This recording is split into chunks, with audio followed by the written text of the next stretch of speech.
नमस्कार मित्रों, Kota online classes में आप सभी का स्वागत है। साथियों, आज यहाँ से हम लोग देख रहे थे, देखो पहले हमने सारे अंक जो इसके 3 अंक हैं, लहरों के राजहंस मोहन राकेश का नाटक था, इसके तीनों अंक हमने पिछली क्लास में पूरे कंप्लीट कर लिए थे, जो यानी कि बहुत शॉर्ट में जिनकी महत्वपूर्ण बातें हमने वहाँ पर देख ली थी। आज हम इसकी थोड़ी सी डिटेल देखेंगे कि इन तीनों अंकों में कौन सी स्टोरी है, ये चीज़ हम यहाँ पर देखने वाले हैं। तो साथियों ज़रूर जुड़िएगा आप, 100% आपको फ़ायदा होगा। और मैंने कोर्स भी जो है आपको अच्छे से मैं कंप्लीट करवाऊँगा, विश्वास रखिए बस। चलिए देखिए, नाटक का प्रथम अंक जो है काम उत्सव, जो पहला अंक है ना साथियों, उसमें क्या है ये बात आपको ध्यान रखनी है। तो जो नाटक का जो पहला अंक है उसमें काम उत्सव के आयोजन से प्रारंभ होता है। सबसे मुख्य बात तो ये याद रखनी है कि जो नाटक का पहला अंक है वो किससे प्रारंभ होता है? काम उत्सव के आयोजन से प्रारंभ होता है। नंद की पत्नी का नाम क्या था? सुंदरी। नंद की पत्नी इस आयोजन को भव्य बनाना चाहती थी। वो ये चाहती थी कि कपिल वस्तु में अनंत काल तक नागरिक इसे याद रखें। यानी कि जो नंद की पत्नी थी सुंदरी, वो काम उत्सव को इतना अच्छा बनाना चाहती थी। कपिल वस्तु में हो रहा था, ये जगह जो स्थान है वो कौन सा है? कपिल वस्तु है। इस बात का याद रखना, ठीक है।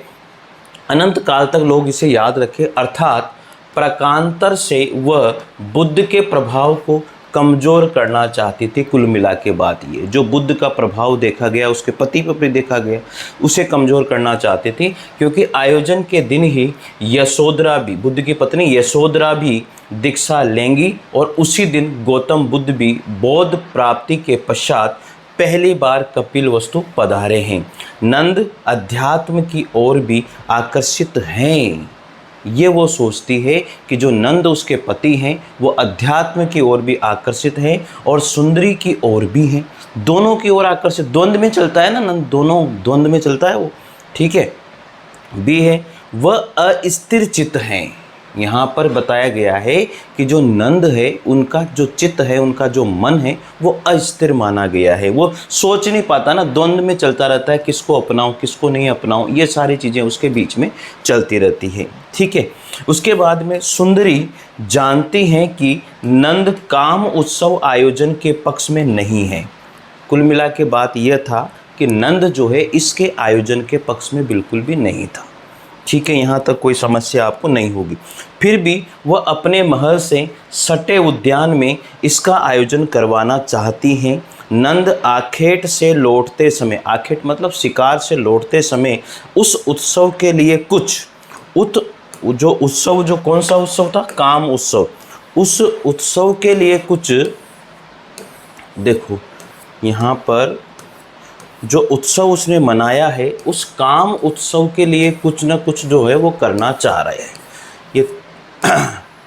तो मित्रों बहुत ज़बरदस्त बात है भाई यार, ये चीज़ें याद होनी चाहिए। उस उत्सव के लिए व्यक्तियों, नंद आखिर से लौटते समय उस उत्सव के लिए कुछ व्यक्तियों से मिलकर आते हैं। सब किसी न किसी बहाने से उस उत्सव में आने से मना कर देते हैं। इस उत्सव में नंद के एकमात्र मित्र, नंद का मित्र कौन था? मैत्रेय।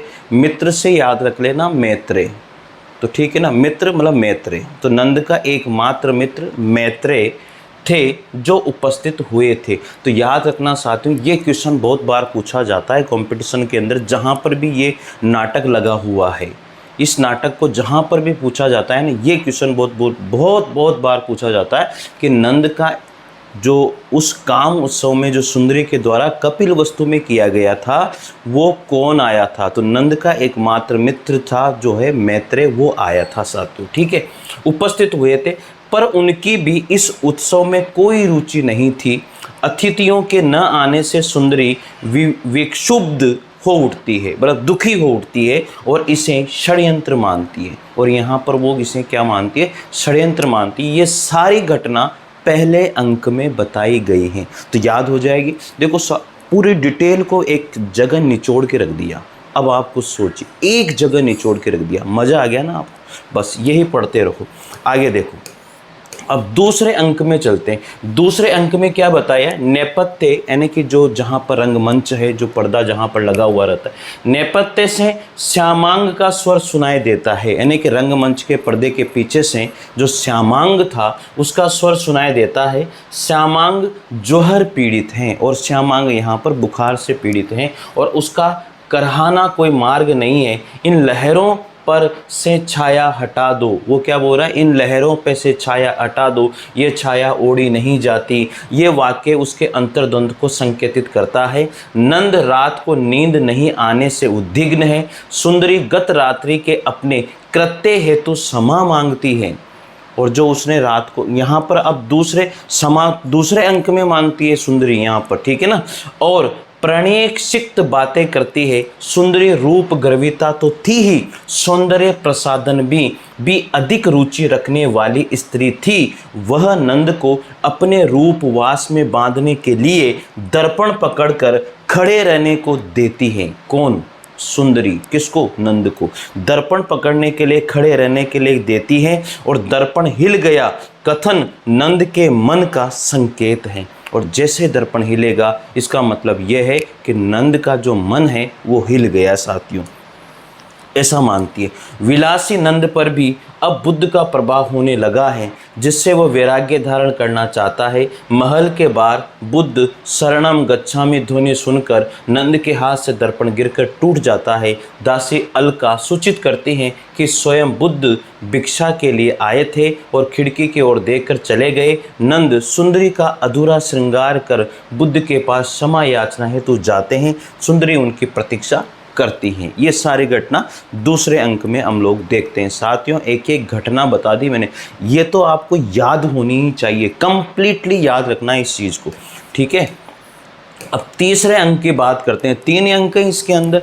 तीसरा अंक क्या है, यह अंक भौतिक, ये सबसे इंपॉर्टेंट बात है भाई। ये अंक जो है भौतिक और आध्यात्म द्वंद्व, यानी कि प्यार और जो है पूजा, दोनों द्वंद्व में ये अंक जो है भौतिक और अध्यात्म द्वंद्व से प्रारंभ होता है।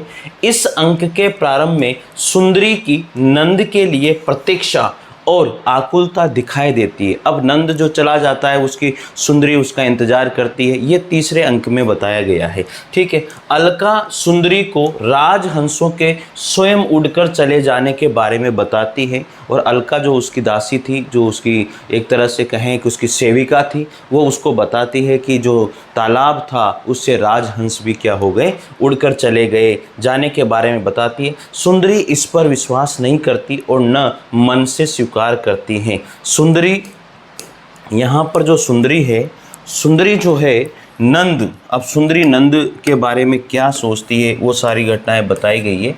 सुंदरी देखो, सुंदरी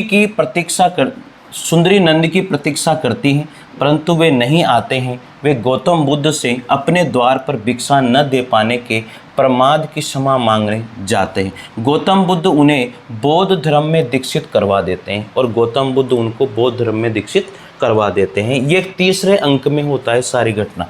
और उनके केश कर्तन करवा देते हैं और उनके केश को भी वो हटवा देते हैं। इधर सुंदरी नंद की प्रतीक्षा में आकुल है। उसे देखकर अलका सुंदरी को आराम करने की सलाह देती है, पर वह माथे पर लगे विशेषक को सूखने नहीं देती। नंद जब केश मुंडवाकर सुंदरी के महल में अत्यंत थके हुए प्रवेश करते हैं तो सुंदरी उनको देखकर चौंक जाती है। सारी घटनाएं चल रही है, देखो आप, चौंक जाती हैं और फिर स्तब्ध हो जाती हैं। नंद इसे आवश्यक बताते हैं। नंद गौतम बुद्ध के प्रभाव में आकर भिक्षु तो बन जाता है, किंतु वह सुंदरी का मोह नहीं छोड़ पाता। ये द्वंद्व उसके मन में चलता है। टूटे दर्पण में अपना प्रतिबिंब देखकर वे आंतरिक द्वंद्व से गुजरते हैं। सुंदरी उनके मुंटित मस्तक को देखकर चीख पड़ती है तो वह सुंदरी से बिना मिले ही महल से चले जाते हैं। सुंदरी कहती है, नारी का आकर्षण पुरुष को पुरुष और उसका आकर्षण उसे गौतम बुद्ध बना देता है। इस सेंटेंस को आप याद रखना, ये किसने कहा था? सुंदरी ने कहा था। तो ये सुंदरी का कथन है साथियों, यहाँ से लेकर के ये सुंदरी का कथन है। पुरुष को पुरुष और आकर्षण उसे गौतम बुद्ध बना देता है, यहाँ तक।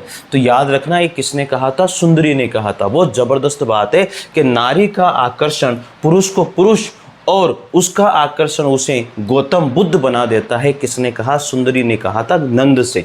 वह सुंदरी नंद को भिक्षु बने देखकर विक्षुब्ध हो उठती है। नंद सुंदरी के विक्षोभ को नहीं समझ पाते। वे पत्नी के संतोष के लिए शोभाकेश लाने चले जाते हैं। इसी विषम बिंदु पर यह नाटक समाप्त हो जाता है। शोभाकेश यानी कि शोभ आकेश लाने के लिए चले जाते हैं और इसी बात पर यह नाटक यहाँ पर समाप्त हो जाता है साथियों। अब लहरों के राजहंस के जो इम्पोर्टेंट कथन है, कौन सा कथन किसने कहा, ये इम्पोर्टेंस रखता है और ये ज़बरदस्त है साथियों। इन कथनों को याद जरूर रख लेना, किसने किसको कहा, ये कथन ही इस नाटक से पूछे जाते हैं। बहुत तगड़े कथन है साथियों, और आपसे ज़रूर कहूँगा कि आप ज़रूर निश्चित रूप से लाइक ज़रूर कर देना यार, ठीक है। और लोगों को भी ज़रूर बताना, अगर आपने ये कोर्स लिया है तो और लोगों को भी बताना कि यार सर का बहुत अच्छा कोर्स है, ठीक है। एक एक बात आप लोगों को यहाँ पर क्लियर कर रहा हूँ। देखो, अब लहरों के राजहंस महत्वपूर्ण कथन क्या है? देखो, पहला कथन है बेस्ट इंपॉर्टेंट कथन है। बहुत साधारण सी बात है, अलका नारी का आकर्षण पुरुष को पुरुष बनाता है तो उसका आकर्षण उसे गौतम बुद्ध बना देता है। सुंदरी का कथन है दासी अलका से। यार साथियों, पहले मेरे से भी हो सकता है मैंने नंद बोल दिया होगा, लेकिन ये कथन जो है साथियों सुंदरी ने कहा था, उसकी दासी थी अलका। तो ये पॉइंट याद रखना, बहुत ज़बरदस्त पॉइंट है मित्रों। इस पॉइंट को बहुत अच्छे से याद रखना। ये कथन हजारों बार पूछा गया है। सुंदरी का कथन है दासी अलका से। साथियों, अगर कोई मिस्टेक हो जाती तो आप कमेंट करके बता देना, मैं सही कर दूंगा, लेकिन गलती मेरे से भी हो सकती है, मैं भी एक भगवान नहीं हूँ। देखिए आगे, पिछले बसंत में आम कैसे बोराए थे, पेड़ों की डालियाँ अपने आप हाथों पर झुक जाती थी, परंतु तब यहाँ काम उत्सव का आयोजन नहीं किया गया था। आयोजन किया गया है इस बार जब आम के वृक्षों ने भिक्षुओं का वेश धारण कर रखा है।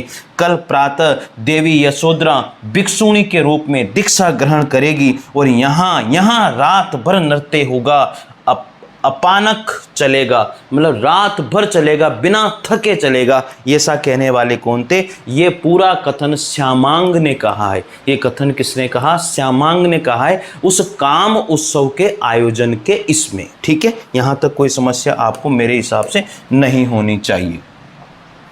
अब अगला कथन आता है, बहुत इंपॉर्टेंट कथन है साथियों। इन कथनों को अच्छे से अपनी नोटबुक में लिख लेना और बार बार पढ़ना, इनको बार बार पढ़ना प्लीज़। चलिए, अगला कथन आता है, वहाँ देखा ताल की लहरों पर वो छाया उतर रही है, लहरें उसमें गुम हुई जा रही हैं, कमल नाल कमल पत्र सब उसमें खोए जा रहे हैं। मुझे लगा कि वह छाया धीरे धीरे उन सबको लील जाएगी। ताल में तैरते हुए राजहंसों के जोड़े को भी छाया कई टुकड़ों में बट गई, मगर फिर ज्यों की त्यों हो गई। तभी न जाने कैसे उसने राजहंसों को अपने में कस लिया, जिससे वे चीत्कार कर उठे। ये श्यामांग ज्वर से पीड़ित था उस समय, और वो नेपथ्य के पीछे से यानी कि उस पर्दे के पीछे से आवाज़ आती है। तो ये आवाज़ जो ये बातें बोली गई है वो किसने बोली है? श्यामांग ने बोली है। ये किसका कथन है? श्यामांग का कथन है साथियों। याद कर लेना इनको, बार बार पढ़ोगे ना, बार बार पढ़ोगे तो ऑटोमेटिक याद हो जाएगा। घबराने की कोई बात नहीं है, आप सही जगह पर हो, सही जगह पर एकदम।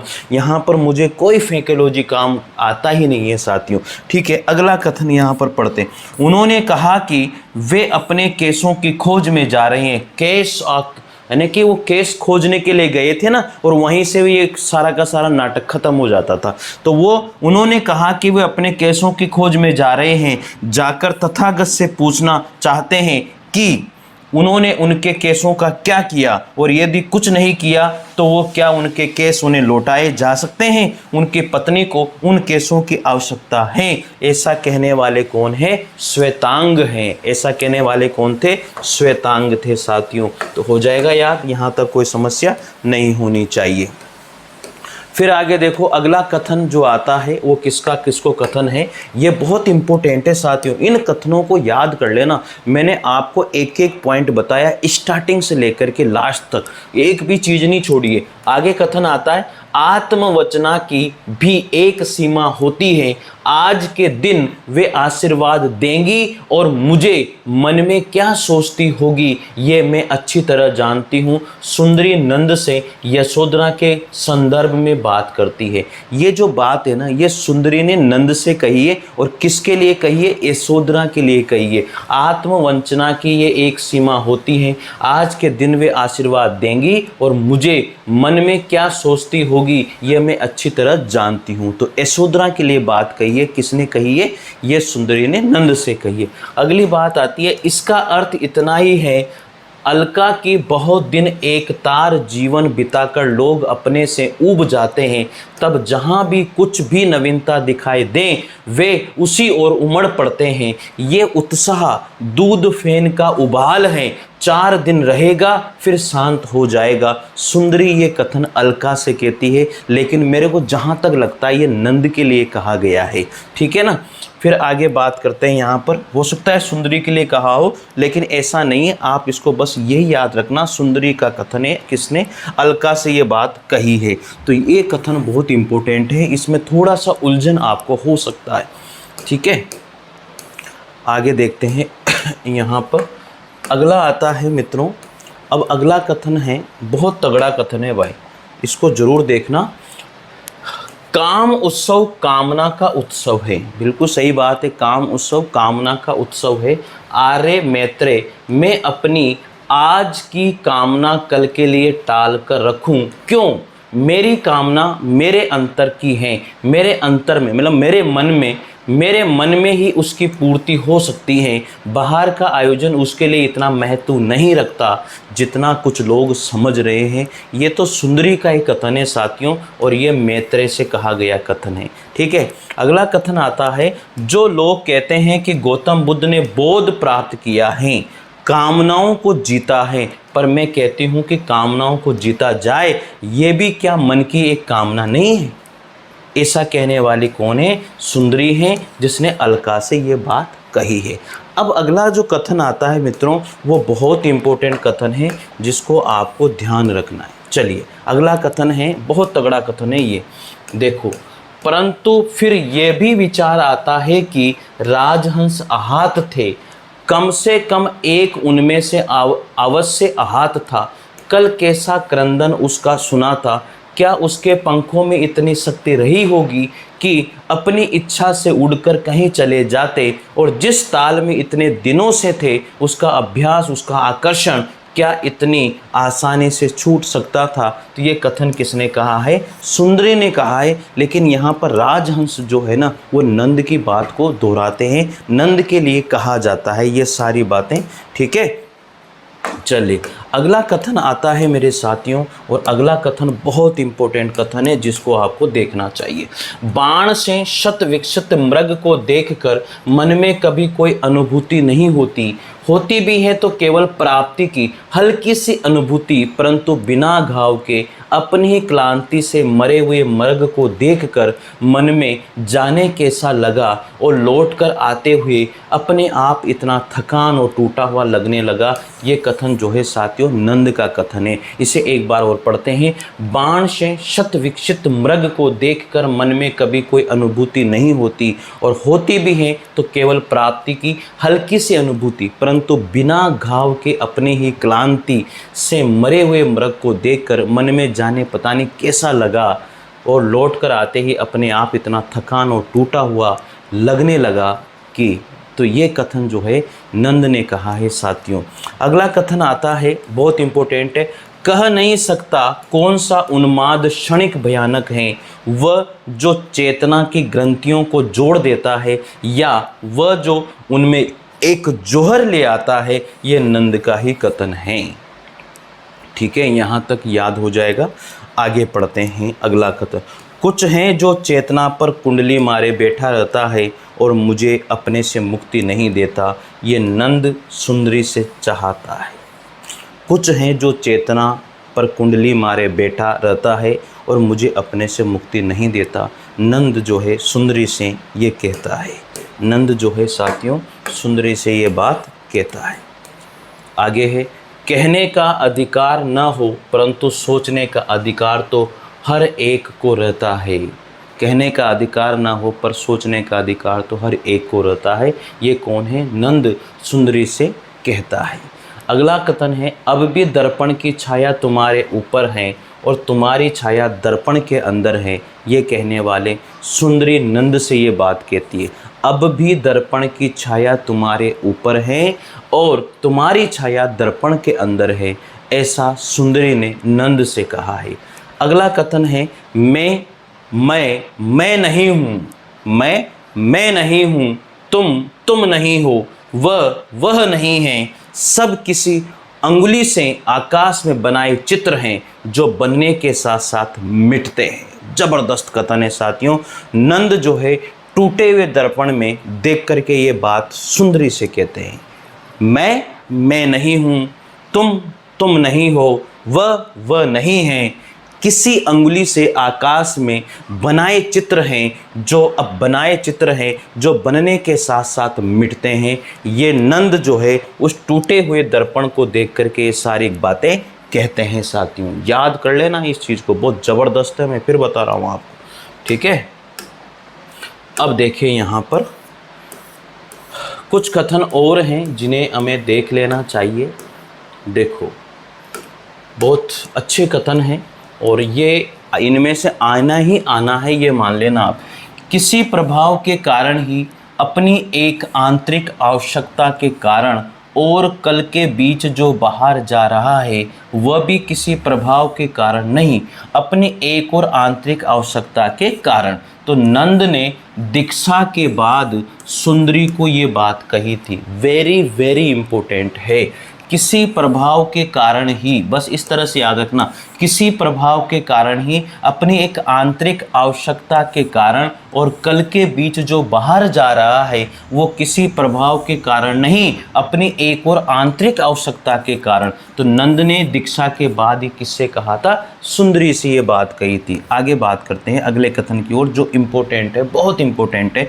लगता है अभी और लड़ना है, बहुत लड़ना है, ऐसे किसी जिसके पास लड़ने के लिए भुजाएं नहीं हैं, मन में मृत्यु का भय है, किसी भी प्रकार की मृत्यु का, परंतु उस भय में साथ एक आकर्षण भर दिया है। अस्तित्व और अनास्तित्व के बीच मेरी चेतना को एक प्रसन्न चित्त कर दिया है, केवल एक प्रसन्न चित्त बनाकर छोड़ दिया गया है। क्यों? पहले इसी प्रश्न का उत्तर मुझे जानना है, आज ही और अभी ही जानना है। ये सारी बातें नंद जो है कहता है। ये सारी बातें कौन कहता है? नंद यहाँ पर कहता है। एक बार और पढ़ते हैं इस कथन को, थोड़ा सा जो है ना डिफिकल्ट है। लगता है अभी और लड़ना है, बहुत लड़ना है। बस इस पॉइंट को पकड़ के याद रख लेना भाई।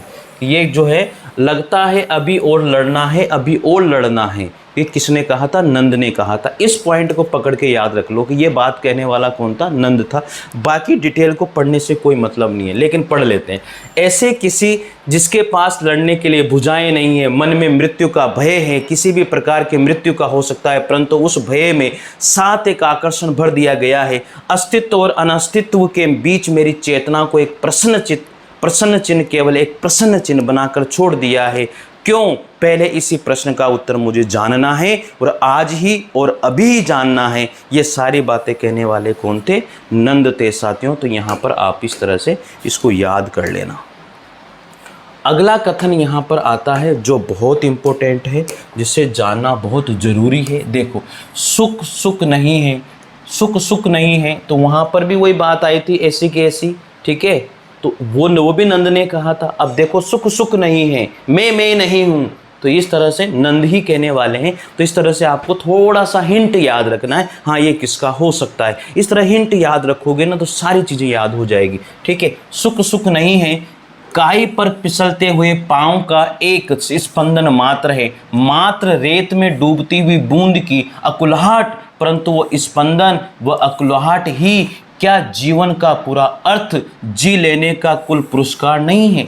आकाश में कहीं लटकते हुए नीले काले बिंदु कोरे सिद्धांतों के वे अधिक स्थायी अधिक सत्य कैसे हैं, ये कथन भी किसने कहा था? नंद ने कहा। तो आप इतनी सी बात को पकड़ना, सुख सुख नहीं है, बस अगर इतनी सी बात पकड़ ली ना, सुख सुख नहीं है, तो इसका मतलब अब आगे कितना भी बड़ा कथन हो आपको पता लग जाएगा सुख सुख नहीं है, ये कहने वाले कौन थे? नंद है।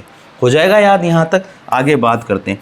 पर मैं पूछता हूँ कि जब होने न होने में कोई अंतर नहीं है। अब देखो यहाँ पर होने न होने में कोई अंतर नहीं है, होने न होने में, होने न होने में सुख सुख नहीं है, नंद ने कहा। होने न होने में बात पकड़ ली, बस नंद ने कहा कोई अंतर नहीं है, तो मेरे केस क्यों कटवा दिए? कटवा ही दिए तो उससे अंतर क्या पड़ता है, कुछ ही दिनों में फिर उगाएंगे। अंतर पड़ता है यदि मेरा हृदय बदल जाता, आंखें बदल जाती। ये किसने कहा? नंद ने कहा। तो ये तो वैसे भी लग रहा है कि नंद ही कह रहा है, इसमें तो दोहराई नहीं है बिल्कुल भी कि नंद ही इसमें कह रहा है, इसमें कोई दोहराई नहीं है साथियों। ठीक है, तो मित्रों जो है अब प्रश्न जो है हम लोग अगले वीडियो में देखते हैं। Thank you. चैनल से ज़रूर जुड़िएगा और लाइक और शेयर ज़रूर कीजिएगा साथियों। धन्यवाद आप सभी का।